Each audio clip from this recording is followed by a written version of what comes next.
どうも、ケイスケです。iPhone Air発売してから約1ヶ月が経とうとしています。僕ね、この iPhone Air を今ね、メインのスマートフォンとして使っているんですけども、この iPhone Air、この薄さね、この薄さが一番の強み。だったらやっぱケースなし、つまり全裸で使っていきたいじゃないかということで、1ヶ月間使ってきました。ということで今回はこの1ヶ月間も完全にこの状態でスマートフォン使ってきたので、どういう傷ができたとか、あと普通に使ってみてどうだったか、それこそ機能の部分もそうだし、このね、全裸っていう状態で使ってみてどうだったかっていうのも含めてシェアしていきたいと思います。早速いってみましょう。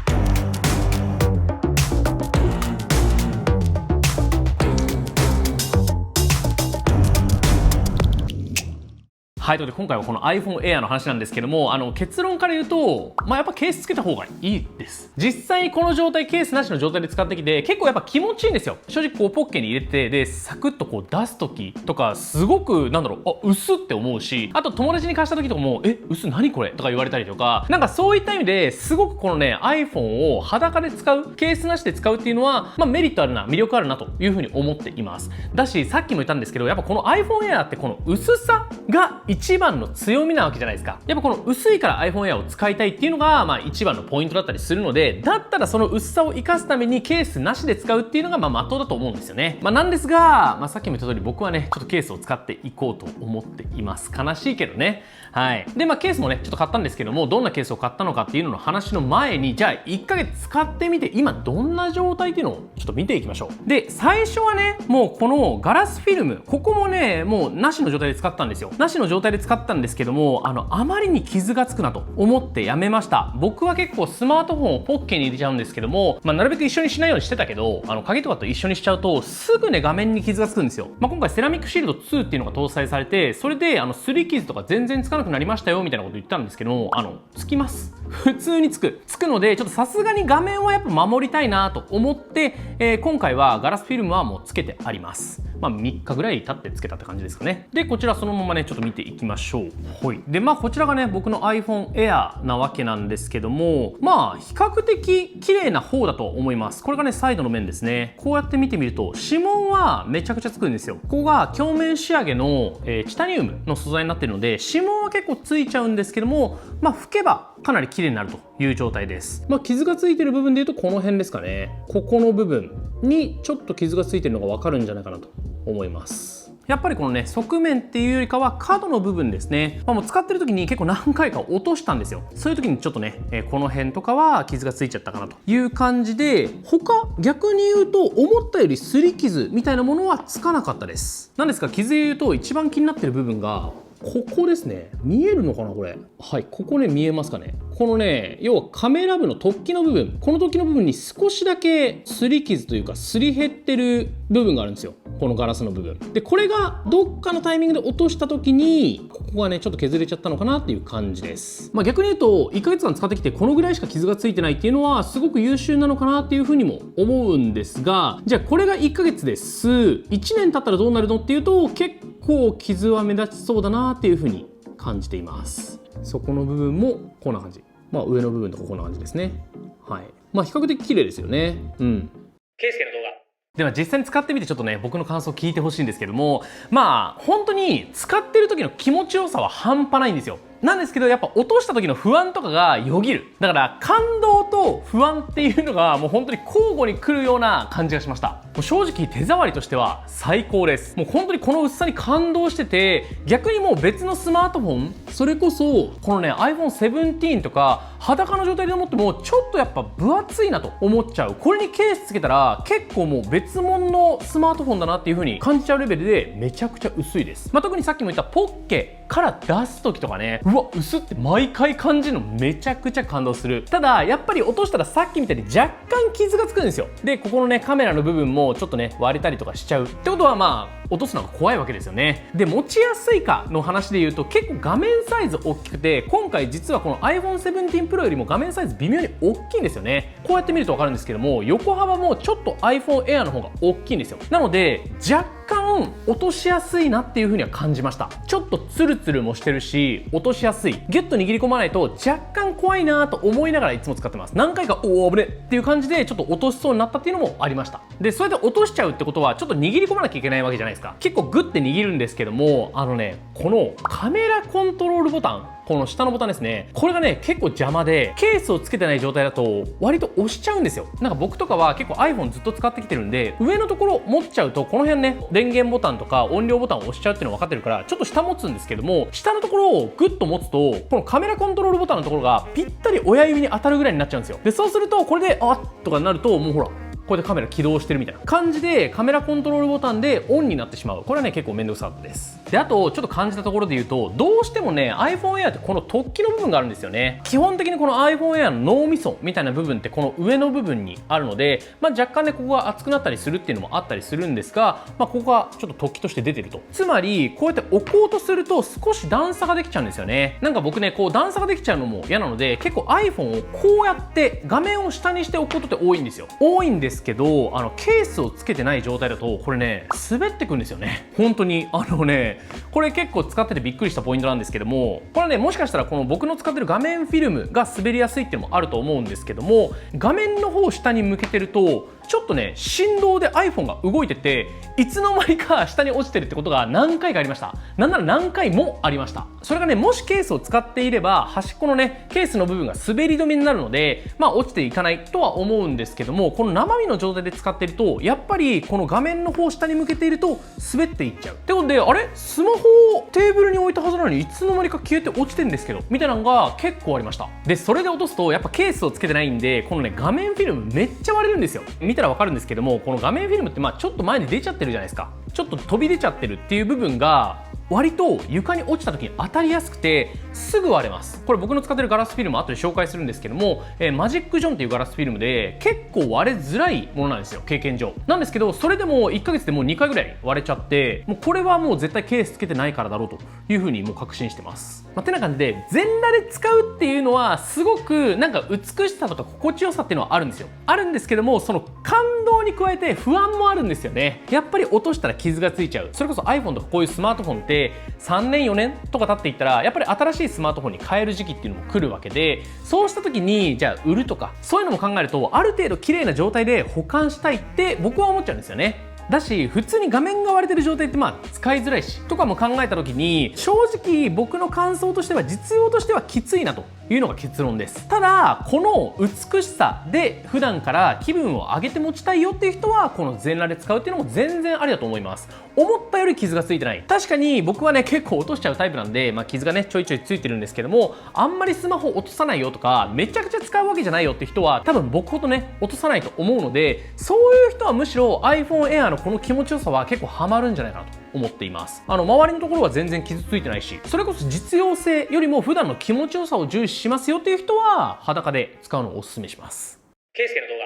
で、ケースの有無に関わらずこの iPhone Air 自体実際使ってみてどうなのかって話もねちょっとシェアしたいんですけども、めちゃくちゃいいです。僕ねこの iPhone Air 結構最近のスマートフォンの中でも好き。まず1個いいなと思ったのは画面の明るさですね。今回 iPhone 17 Pro シリーズも一緒なんですけども、画面が確か3000ニットだったかな。日中外で見てもめちゃくちゃ綺麗に見えるんですよ。それこそちょっと友達と待ち合わせしてる時にNetflix 見ようとかで画面が明るいと外でもめちゃくちゃ綺麗に見えるんですよね。そういったシーンね、この iPhone Air だと画面が大きいのもあってすごく映像が見やすいです。で、発売の時に懸念されてたそのモノラルスピーカーみたいなのもなんか慣れました。もちろんね音に迫力があるかって言われたらそうではないんですけども、ただじゃあ iPhone 17 Pro でも迫力のある音をこのまま聞くかって言われると聞かないんですよね。別にこのまま聞かんくない？だったらいいスピーカーにつなげたりいいイヤホンにつなげた方がいい音で聞けるじゃないですか。なんかそれと同じ感覚で、例えば iPhone 17 Pro のスピーカーシステムが670点だとすると、それから10点か15点ぐらい低いくらいのレベルなので、別にそんな僕は気にならんです。で、あとはここの転送速度の話なんですけども、あんまり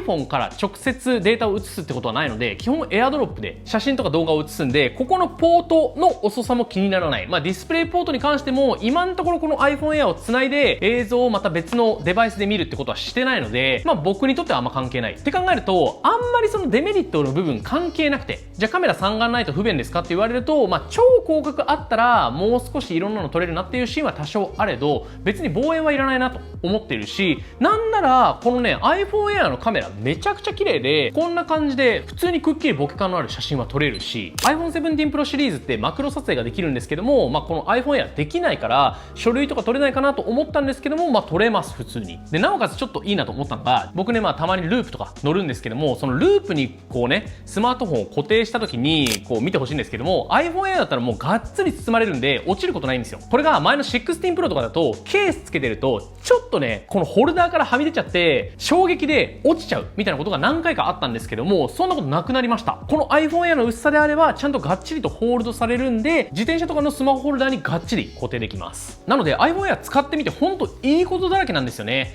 気になるポイントで言うと2つで、1個は発熱。やっぱり動画の書き出しとか写真の書き出しをしてるときはちょっとねこの部分熱くなります。熱くなったからどうなのかっていう話で言うと別に影響があるわけではないんですけども、熱くなるって感じですね。ちょっと気持ち悪いぐらいで、もう1個はローとログの撮影っていうのはできないことです。最近の iPhone 16 Pro シリーズとかは普通に iPhone の写真を撮影するときにロー写真っていうのが撮影できるんですよ。なのでそのロー写真っていうのを撮っておけば後で色編集をするときにめちゃくちゃ綺麗な色が入ると、そういう機能があってたまに使ったんですよね。ちょっと iPhone で本気の撮影がしたいなっていう時だけ写真でそのローを使ってて、それができなくなったっていうのと、あとはログ撮影もできないです。ログとプロレスの撮影ですね。 iPhone 17 Pro ないし16 Pro シリーズとかはプロレスっていうデータ容量はでかいけどめちゃくちゃ綺麗な映像、なおかつログ撮影っていうねちょっとコントラストを落とした形での映像っていうのが撮れて、後からね色編集がすごく自由度が高かったんですけども、この iPhone Air に関してはそれが対応してないです。例えばね結構フォトグラファービデオグラファーの中では有名なブラックマジックカムっていうね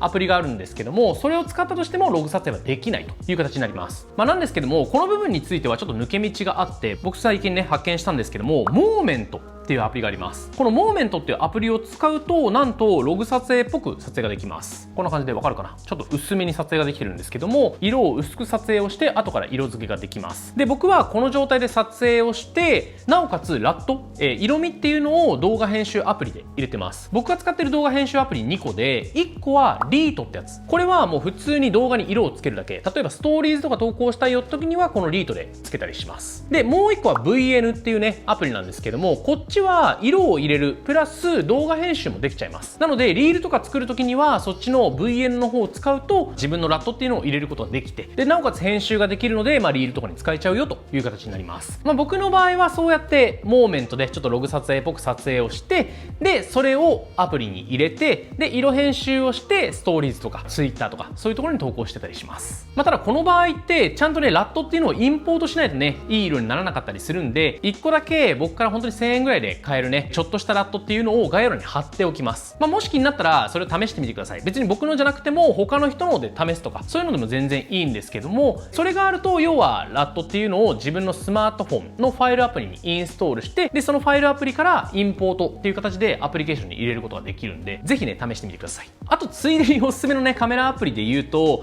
ダズカメラですかね。このダズカメラっていうのを使うとフィルムっぽく写真がね撮影できたりするんで、これは結構1個おすすめで、あと定番のところで言うとこの VSCO、VSCO って書いて VSCO っていうねアプリがあるんですけども、これを使うとフィルムシミュレーションのアプリなので、これも写真をインポートするとフィルムっぽく編集できたりします。他にもねスナップシードっていうのとか Adobe のライトルームとかあったりするんですけども、この辺は僕のねアプリのおすすめなので、一応概要欄にリンクを貼っておきますので、気になる方はチェックしてみてください。ケイスケの動画。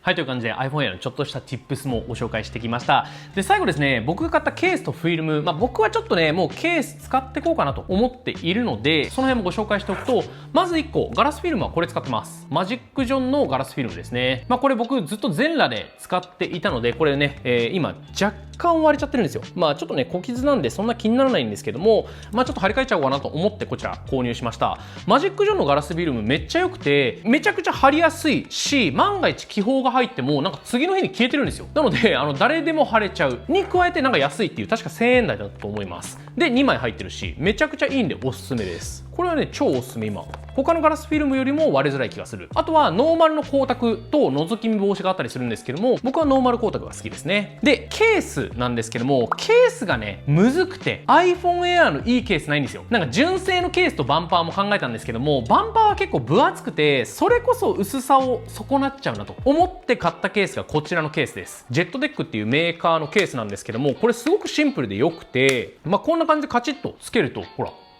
この薄さよ。めちゃくちゃ薄いっしょ。そんなに iPhone Air の薄さを損なわず使えると。で、手触りもすごく良くて、多分 TPU の素材かな。なのでチープ感もなくてめちゃくちゃ気に入ってます。さっき言ったカメラコントロールボタンもちょっとだけへこんでるんですよ。なので握り込んでも間違って押しちゃうこともないし、かなり今ここ1日使ってるんですけども、昨日届いたのでめちゃくちゃ使いやすいです。なんでこれにしたかっていう話で言うと、この薄さがもうそのままねほぼ薄い状態で使えるっていうのもそうだし、あと僕マグセーフ使いたいんですよ。でこのマグセーフ使いたいんですけど、このマグセーフ対応の iPhone ケースのおしゃれなの本当にないんですよね。で1個フロストエアーとか悩んだんですけども、やっぱねこのマークがクリアの中に見えてるのあんまり好きじゃなくて、なのでなるべくここのマークが目立たないかおしゃれなケースを探しててこれに行き着きました。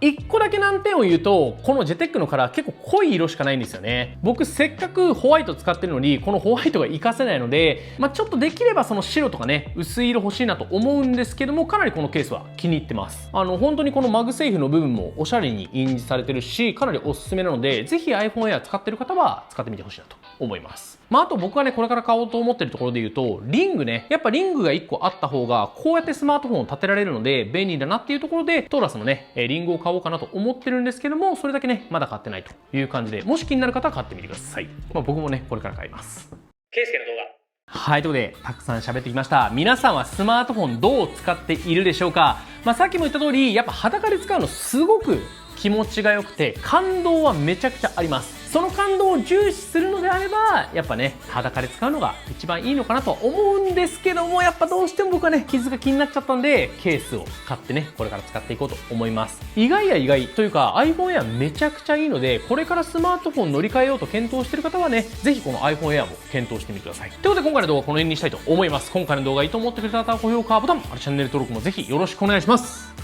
それではまた次の動画でお会いしましょう。バイバイ。